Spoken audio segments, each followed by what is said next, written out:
وێڕای پرسە و سەرخۆشی خۆمان بە خەڵکی کوردستان و بە خانەوادە بە ڕێزەکەی و هاوڕێ و هاوسەنگەرەکانی ڕادەگەێنین کاک نەوشیروان هەر لە هەڕەتی لاوێتیەوە بەشداری کاریگەری هەبووە هەم لە بزوتنەوەی شۆڕی ژێڕی گەلەکەمان هەم لە ڕیزی یەکێتی نیشتیمانی کوردستان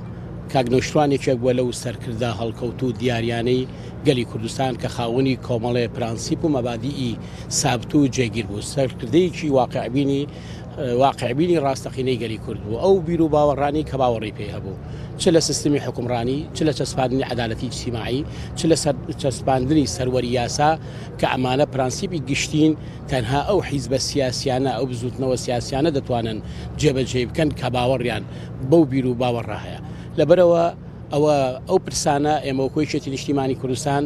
وەکو بیر و باوەڕی خۆشمان باوەڕمان پێێتی بۆ جێبەجێکردنی و ئەوەش ئەرکی هەموو لایەکمانە بۆ خزمەتی گەلەکەمان بۆ خزمەتی کۆمەڵگەی کوردەواریمان بۆ ئەوەی کە بتوانین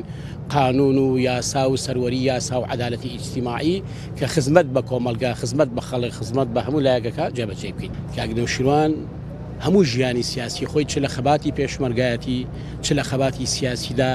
زۆرینەی تەمەنی خۆی لە ڕیزی یەکێتی نیشتیمانی کوردستانە بەخت کردبوو لەبەرەوە پرسەی کاک نەوشیروان بە تاکید پرسەی هەموو وێڕایەوەی هەموو خەڵکی کوردستانە پرسەی یەکێتی نیشتیمانی کوردستانیش بووە لەبەرەوە ئێمە ئەو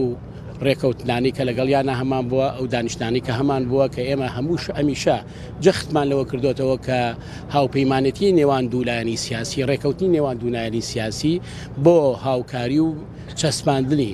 یەک ریزی گەلەکەمانە بۆ چەسپاندنی یەک ریزی حیزبە کوردستانەکانە کە ئێمە تاکیدیشمان کردوتەوە بێ چەسپاندنی بێ جێبەجێکردنی بێ یەکێتی و یەک ریزی گەلەکەمان بێ یەکێتی و یەکی ریزی حیزبە کوردستانەکان ناتوانین ئاوات و ئامانتوان بێنینە